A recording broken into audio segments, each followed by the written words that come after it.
Amahoro n'imigisha bateze amatwi amakuru y'ukuri TV. Uyu ni umwanya tugiye kubagezaho byinshi bitandukanye biba bicarashara hirya no hino ku isi. Reka muri uyu munota, muri uyu mwanya tubagezeho amakuru aba ari kuvugwa hariya muri Repubulika Iharanira Demokarasi ya Kongo. Kuri iyi nshuro rero tugiye kubagezaho uko muri Repubulika Iharanira Demokarasi ya Kongo uwahoze ari perezida wa kiriya gihugu Joseph Kabila ubu ngubu akaba yari yibereye mu masomo ye hariya muri Afurika y'Epfo, yagize icyo avuga ku ntambara iri kubera hariya mu burasirazuba bwa Repubulika Iharanira Demokarasi ya Kongo, aho we yiyemeje kureka amashuri cyangwa se amasomo ye yari akomereje hariya muri Afurika y'Epfo kugira ngo aze arebe icyo yakora hariya mu burasirazuba bwa Repubulika Iharanira Demokarasi ya Kongo, aho akomeje kubona ko ibintu bikomeje kudogera kandi ko avuga ko ishyaka rye ritahagarara cyangwa se ritakomeza rirebera ibiri kubera cyangwa se uburenganzira bwa muntu buhonyorwa hariya muri Repubulika Iharanira Demokarasi ya Kongo. Uyu wahoze ari umuperezida hariya muri Repubulika Iharanira Demokarasi ya Kongo Joseph Kabila niwe wasimbuwe na perezida Antoine Felix Tshisekedi Tshilombo uriho ubu ngubu. Joseph Kabila yabaye perezida wa Repubulika Iharanira Demokarasi ya Kongo, itangaje ko bibaye ngombwa ko ahagarika amasomo ye yari amaze iminsi hariya muri Afurika y'Epfo akurikirana mu by'ukuri kugira ngo ashobore kwita ku kibazo cy'umutekano muke hariya mu burasirazuba bwa Repubulika Iharanira Demokarasi ya Kongo. Uyu wahoze ari perezida wa Kongo Kinshasa rero yabitangarije igitangazamakuru cya hariya muri Namibia ubwo yari yitabiriye umuhango wo gushyingura uwahoze ari perezida wa Repubulika cyangwa se uwahoze ari perezida wa Namibia. Yabitangarije igitangazamakuru cyariya muri Namibia ubwo yari yitabiriye umuhango wo gushyingura perezida wa mbere wa Namibia ariwe Simon Nujoma. Joseph Kabila yakomeje atangaza ko yavuye ku butegetsi uko itegeko nshinga ribiteganya hariya muri Repubulika Iharanira Demokarasi ya Kongo. Akomeza kandi atangaza ko nibikomeza kudogera hariya muri Repubulika Iharanira Demokarasi ya Kongo bizasaba ko we n'ishyaka rye bakumira isubira inyuma cyangwa se kuba igihugu cya Repubulika Iharanira Demokarasi ya Kongo cyasubira inyuma mu iterambere cyari kimaze kugeraho. Ati navuye ku butegetsi nk'uko itegeko nshinga ribiteganya, ajya nitabira ibikorwa bitandukanye harimo n'amasomo kandi nifuzaga kuyakomeza, ariko ibintu bikomeza kuba bibi mu rugo cyangwa se muri Repubulika Iharanira Demokarasi ya Kongo. Tugomba gukora ibishoboka byose ku buryo igihugu cyacu nka Repubulika Iharanira Demokarasi ya Kongo tagwa mu manga. Mu by'ukuri duhari kugira ngo tujye inama ku cyagarura umutekano hariya muri Repubulika Iharanira Demokarasi ya Kongo, nakore ibishoboka byose ngo Repubulika Iharanira Demokarasi ya Kongo idasubira inyuma mu bukungu cyangwa se no mu iterambere bari bagezeho mu by'ukuri. Uyu Joseph Kabila rero wahoze ari umutegetsi cyangwa se ari umuyobozi wa Repubulika Iharanira Demokarasi ya Kongo yemeje ko yari ari kwiga muri kaminuza hariya muri Afurika y'Epfo, kaminuza ya Johannesburg, ariko akaba yatangaje ko yasubitse amasomo ye mu gihe cy'amezi 3 mu by'ukuri cyangwa se anarenga, kugira ngo abaye nsubitse amasomo yanjye mu mezi 2 cyangwa 3 ashize kugira ngo marire umwanya ku biri kubera muri Repubulika Iharanira Demokarasi ya Kongo cyangwa se mu gihugu cy'iwacu. Kuba rero yahagaritse aya masomo bigaragariza abanyekongo ko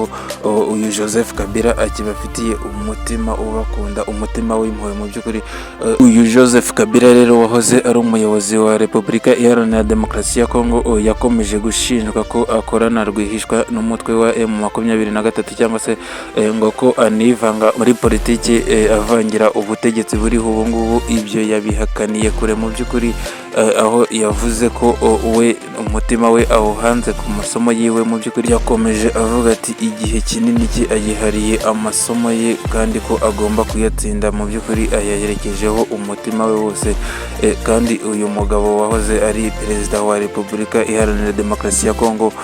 Joseph Kabila we n'ishyaka rye PPRD rikomeje gushaka uko ryatanga umusanzu waryo mu kubaka amahoro arambye hariya mu gihugu cye cyangwa se mu gihugu cya Repubulika Iharanira Demokarasi ya Kongo. Ariko akomeza avuga ko ibyo bintu bitagirwamo uruhare n'umuntu umwe ku giti cye, ahubwo abantu bose bireba hariya muri Repubulika Iharanira Demokarasi ya Kongo bagomba kubigiramo uruhare bakagarura amahoro arambye hariya muri Repubulika Iharanira Demokarasi ya Kongo. Yavuze ko kandi ko intambara iri mu burasirazuba bwa Repubulika Iharanira Demokarasi ya Kongo Joseph Kabila yakomeje avuga ko ibibazo by'intambara biri hariya mu burasirazuba bwa Repubulika Iharanira Demokarasi ya Kongo ko ari ibibazo byinshi bikomoka ahanini ku miyoborere mibi, akarengane no kutubahiriza itegeko nshinga hariya muri Repubulika Iharanira Demokarasi ya Kongo, kandi kenshi ko ibibazo by'imbere mu gihugu bituma n'abo hanze babyuririraho, mu by'ukuri ugasanga bibaye ikibazo kiremereye cyane, gikomereye abantu mu ngeri zitandukanye. Uyu wahoze ari perezida wa Repubulika Iharanira Demokarasi ya Kongo, Joseph Kabila, abajijwe ku by'amasezerano yabaye hagati ya Repubulika Iharanira Demokarasi ya Kongo ndetse n'u Rwanda, ku masezerano basinyaniye Nairobi ndetse n'i Rwanda. Uyu wahoze ari perezida wa Kongo Kinshasa, Joseph Kabila, we abajijwe ku masezerano y'i Rwanda na Nairobi icyo ayavugaho, we yakomeje atangaza ko ibyo by'amasezerano wabibaza abanyekongo nibo bazi akababaro bari kunyuzwamo cyangwa se bari kunyuramo mu by'ukuri, bitewe n'uko amasezerano y'i Rwanda na Nairobi atashyizwe mu bikorwa, kandi ko abahuza bo mu burengerazuba bw'isi bakomeje kuza mwa kiriya kibazo cya Repubulika Iharanira Demokarasi ya Kongo, badashobora kuba bakemura kiriya kibazo bitewe n'uko